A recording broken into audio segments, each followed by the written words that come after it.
أشهد أن لا إله إلا الله وحده لا شريك له وأشهد أن محمدا عبده ورسوله اللهم صل على سيدنا ومولانا محمد وعلى آل سيدنا ومولانا محمد وبارك وسلم إنك حميد مجيد۔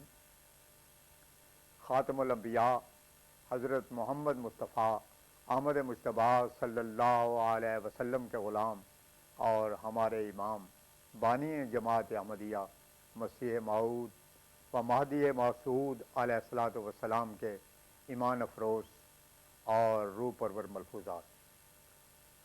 8 ستمبر سن 1900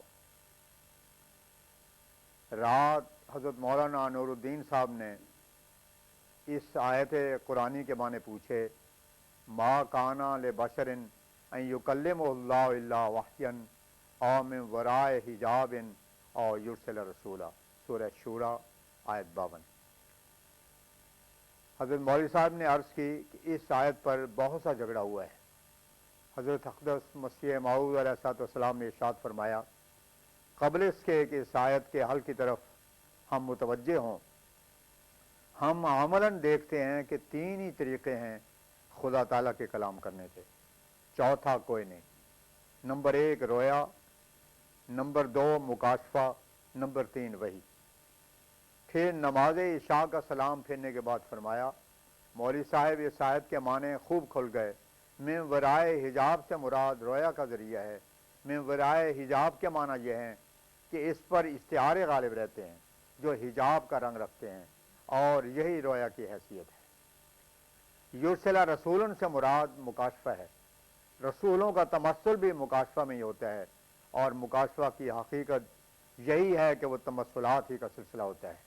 اس کے بعد بڑے جوش اور خوشی سے فرمایا، قرآن کریم کیسے کیسے حقیقی اور عظیم علوم بیان فرماتا ہے۔ اس آیت کے ہم رنگ انجیل و تورات میں تو ڈھونڈ کر بتاؤ۔ حضرت مولوی صاحب نے فرمایا، یعنی عرض کیا اس تفسیر سے پہلے کہ میں ورائے حجاب سے یہ مطلب ہو کہ خدا تعالیٰ کا نظر آنا کوئی ضروری نہیں۔ اس پر حضرت مسیح موعود نے فرمایا یہ مطلب نہیں ہے، یہ معنی ہی رویا کے ہیں، اور لفظ میں ورائے حجاب نے تو حقیقت رویا کے فلسفے کی بیان کی ہے۔ 8 ستمبر 1900 کو ہی حضرت مسیح موعود علیہ الصلوۃ والسلام کی خدمت میں شیخ رحمۃ اللہ صاحب کا خط دربارہ کسی ابتلا کے پہنچا، جس پر حضرت اقدس نے فرمایا، میں اس ابتلا میں ان کے لیے بہت دعا کرتا ہوں، اس سے مجھے بہت خوشی ہوئی۔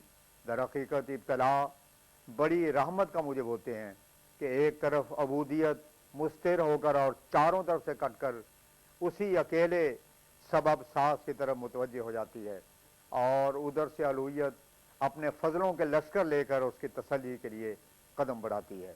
میں ہمیشہ یہ سنت انبیاء علیہ السلام اور سنت اللہ میں دیکھتا ہوں کہ جس قدر اس گرامی جماعت کی رافت اور رحمت ابتلا کے وقت اپنے خدام کے نسبت جوش مارتی ہے، آرام و عافیت کے وقت وہ حالت نہیں ہوتی۔